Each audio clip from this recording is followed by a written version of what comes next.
A Bank of England report warning the economic outlook for the UK and the rest of the world has deteriorated materially. It calls the British economy very uncertain. British households have been paying more for energy, food and fuel recently, mainly due to the economic fallout of the Ukraine war. Now, experts believe that the inflation rate in Britain could surpass 11% later this year. Elsewhere in Europe, powerhouse Germany posting a monthly trade deficit for the first time in 3 decades. Germany's Federation of Trade Unions has warned that the short supply can lead to the collapse of entire industries if it remains unresolved. Welcome to the Spotlight. I'm Behruz Najafi. We're going to discuss the fallout of the Ukraine war in Europe. Joining me in this episode will be historian and investigative journalist Tony Gosling in Bristol.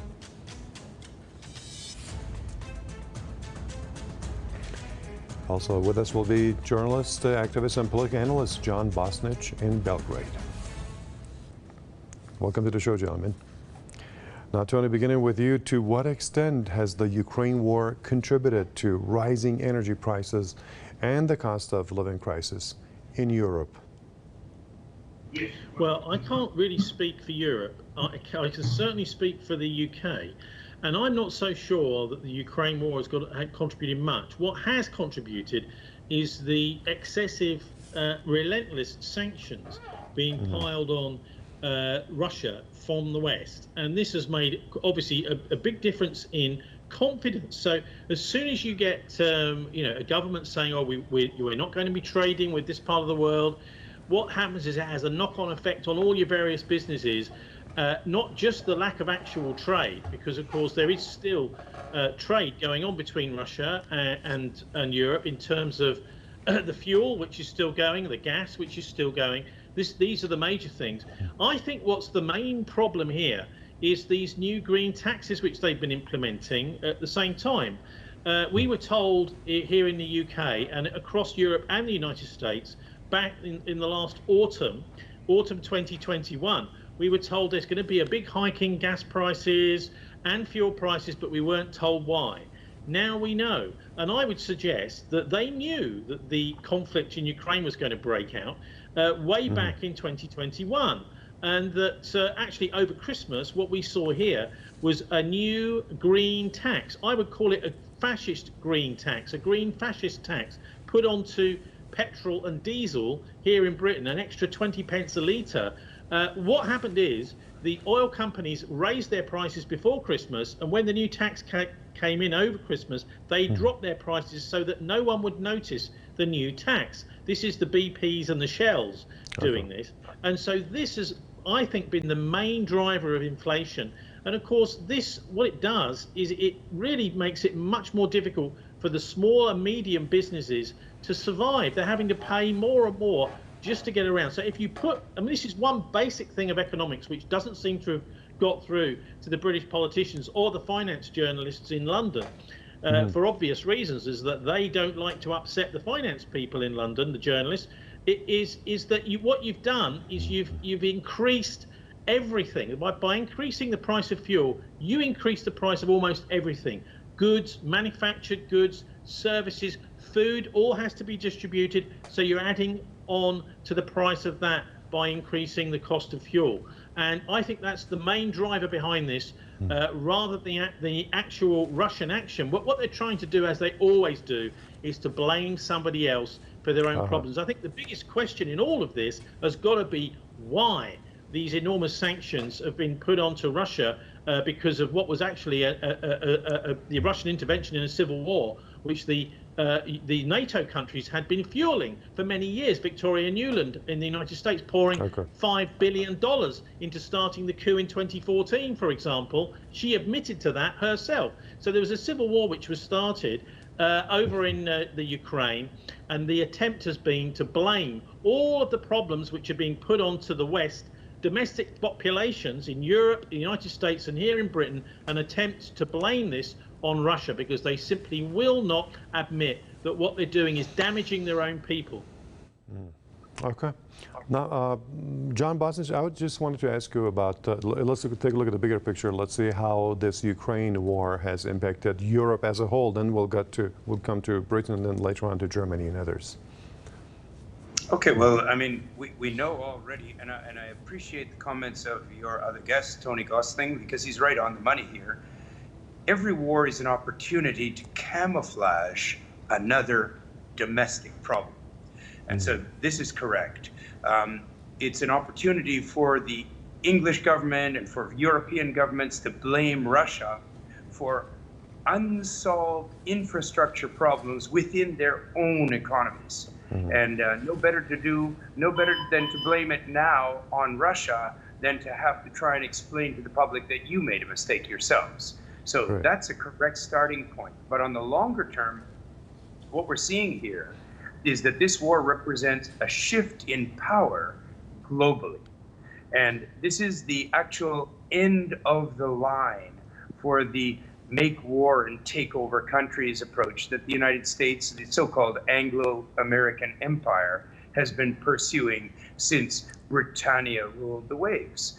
We have a situation here where there's either going to be a devastating nuclear war, not two nuclear bombs like World War II, but a devastating nuclear war that's going to change the face of the planet, or there's going to be cooperation between nations in our common interest. And this has been forced upon us by the American push, with the support of England, with the support of London and the military regime there, and the military regime, and I call them both military regimes, because basically the number one business of the Anglo-American empire is war. Everything else is just feeding the people while we prepare for the next war. This is the turning point. Are we going to pursue an economic plan for the world based on taking from other people, or based on sharing technologies and working together for the future? That's where we are today. Okay, interesting. Now, Tony, let's take a look at Britain now. The cost of living crisis, together with the rising inflation, is taking a heavy toll on the economy, as you know. And there is this new report that's painting an even darker picture for the country's economic situation. So what do you anticipate is awaiting British economy? Well, the signs are not good. Of course, there will be an attempt to blame all this on Brexit, as the British economy has its problems. I mean, what I've seen though is I've seen the people fighting back here. We saw just yesterday, in the beginning of July 2022, we saw lorry drivers blockading. What they're doing is they're driving very slowly along motorways. They're not actually making sure that nobody can move anywhere, that they're making the point by driving slowly together on all 3 lanes of the motorway, or 2 lanes together, that people are not going to put up with these fuel price hikes. And actually what's going on, of course, is what the oil cartels have been trying to do for many decades. Governments have been reining them back and trying to stop them doing this, which is simple. It's called price fixing.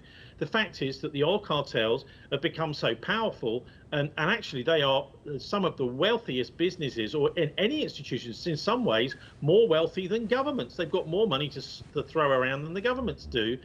Is that they're now using that power to do things like restrict the supply, as they did last autumn here in Britain.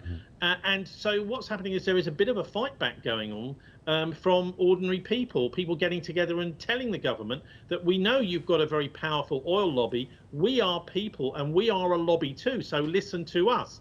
But the prospects are not good here in Britain or in other parts of Europe. And as you mentioned at the start, this is very shocking to see the Germans return their first for many, many years trade deficit. So that means that the Germans are importing more than they're exporting. Germany, let's not forget, is the manufacturing hub of Europe. So what we're seeing is the geopolitical plates shifting, tectonic plates completely changing. So the pattern that's been building up since the Second World War is now changing, a bit like something as important as the fall of the Berlin Wall. The prospects in Britain are not good, and I think we need to understand why that is. And the reason is because we have adopted this Anglo-Zionist empire attitude of finance capitalism. That is to say, money rules the world, and the people with the money make all the decisions. They have the power to keep their money offshore, for example, so it doesn't get taxed, and they can accumulate more and more. And when they start to become billionaires, then they set up these foundations, tax-free foundations, so they can funnel the money into those and use those for political change and propaganda. Basically, think places like the the Wellcome Trust, the Bill and these tax-free effectively very powerful political with them. That's what they do. The world we're moving into, some world rules are controlled by money. The rules are taken over. Should wealthy industries, and that is the. In a way, what's going on in Ukraine is a pushback against that, because many countries in the world see themselves as sovereign governments, and they are saying, well, no, you're not going to use money to take over this government. You're not going to use money to take over the infrastructure of this country, as the IMF since the Second World War, the Brexit, and the infrastructure and governments here. And we're going to have what they call actually in capitalism, where you have industry separate to government, regulates all basic human needs, things like finance. The finance sector needs to be very strongly regulated or owned. Things like water, also we have telecommunication monopoly. These things need to be controlled by openly and publicly by, and we're also talking gas and electricity of industries. Countries like Russia and many others around, sovereign countries going to keep control of these. And the person who's made this fight between finance capitalist countries and industrial has got to be the American economist Michael Hudson. By the way, he Chinese universities too. So this is well understood, completely shut out by the London and by the finance journalists. At some point, they will start getting educated on this, and then what we're fighting, because of course we are fighting this within Britain as well. We don't want taken over and controlled individuals. We want to control and own them for them. Okay, John, let's take a look at Germany now. The rare deficit in Germany is blamed on international supply chains and record energy prices, and this is said to be partially triggered by Russia's cutting back on, supplying natural gas to Europe. And Germany relies on Russia for 35% of its natural gas needs. Let's have your take on that.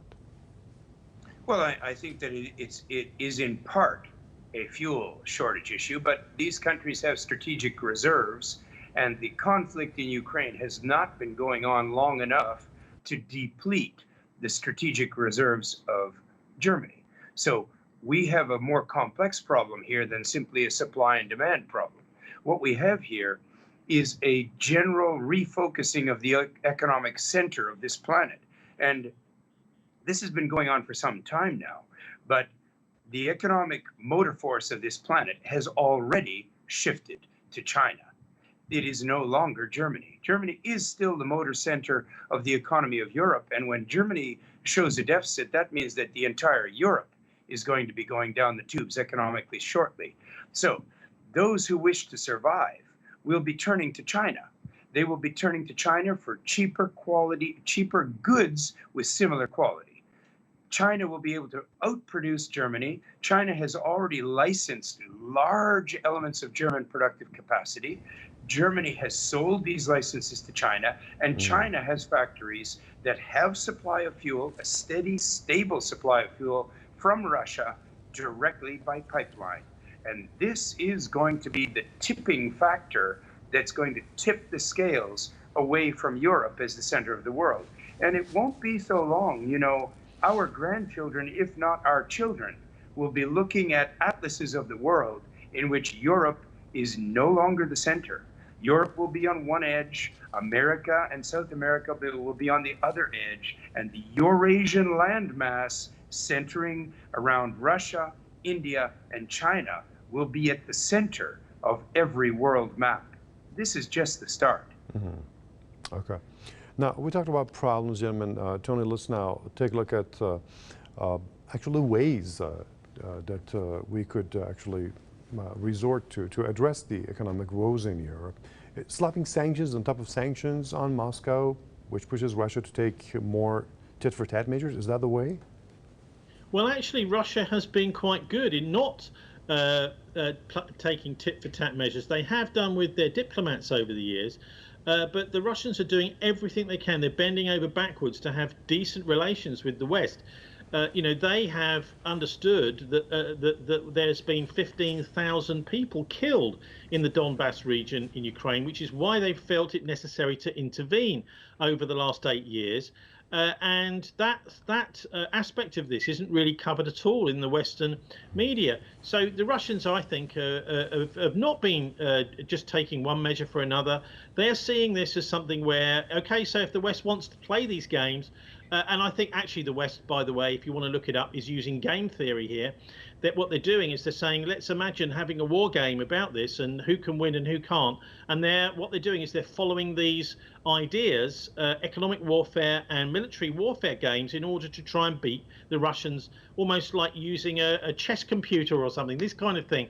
But at the end of the day, the populations are watching all of this and they're seeing the credibility of the West slide down.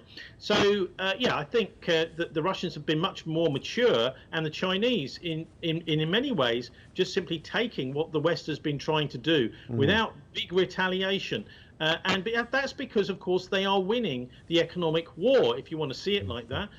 They have very strong natural resource bases. They have a very good and efficient, well-regulated economy where and manufacturing bases where individuals can actually get access to new people starting in the market. What we've got in the West is basically a series of rackets or cartels that are controlling industries, are price fixing, and this is really the way that big empires go down. And we're seeing that, of course, with the United States. Slowly but surely, countries around the world are realizing, well, we cannot trust putting our money into Washington or London, because then it may well be seized. So that money is slowly but surely, and that wealth is moving around the world to these new power centers that John was talking about, away from Washington. And the Anglo-Zionist empire is basically shooting itself in the foot by having such a ridiculous overreaction. That overreaction is aimed at its domestic population, but I don't think necessarily that propaganda is going to work in the long term. It's really a desperate measure, and I think it indicates just how desperate the deep state, the ruling elite in the West now is.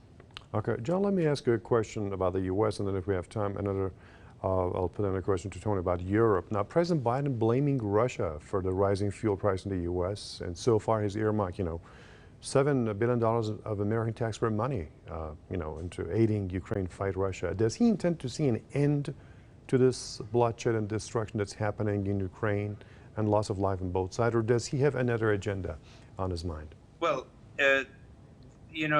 when all you've got is a hammer, everything looks like a nail.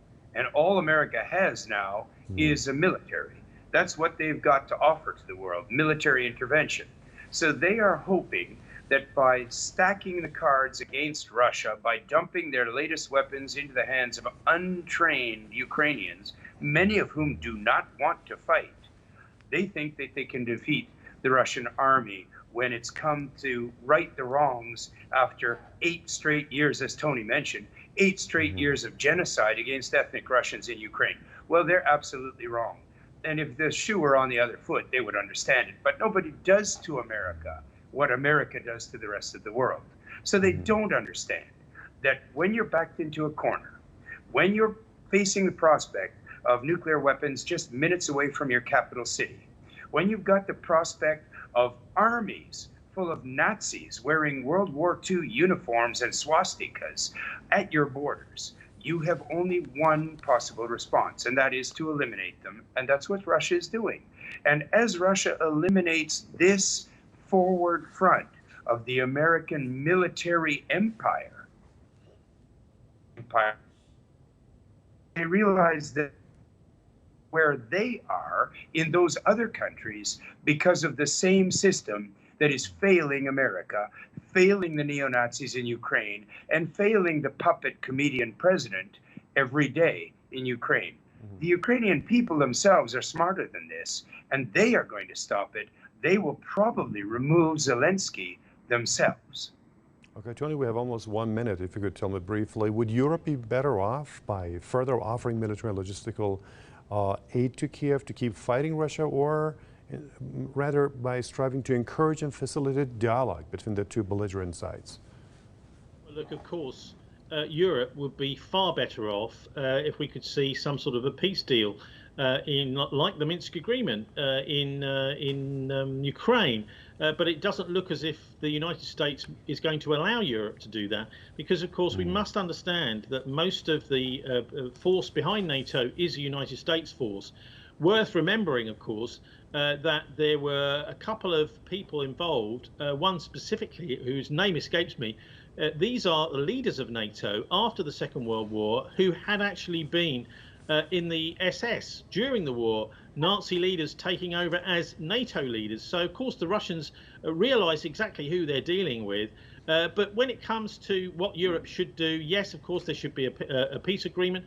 But I think many people in Britain are watching this battle going on a long way away and just wondering, what on earth does Boris Johnson think he's doing, trying to fight somebody else's war in another part of the world when he's leaving his own people struggling to even feed their children? This is a message which is going down here. And of course, as I said, what we're seeing is more and more pushback, more and more people out on the streets and out on the roads actually protesting against this policy. So it may be that it's down to the British people to turn around this crazy government idea of carrying on with this war, because peace in Ukraine would mean a fantastic benefit for the whole of Europe, and that's, I'm afraid, against the interests of the United States, and that's where we are.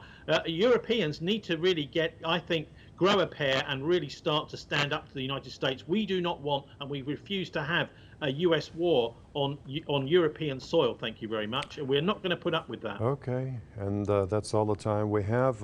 Tony Gosling in Bristol, John Bosnitch in Belgrade, thank you so much for the contribution and insights.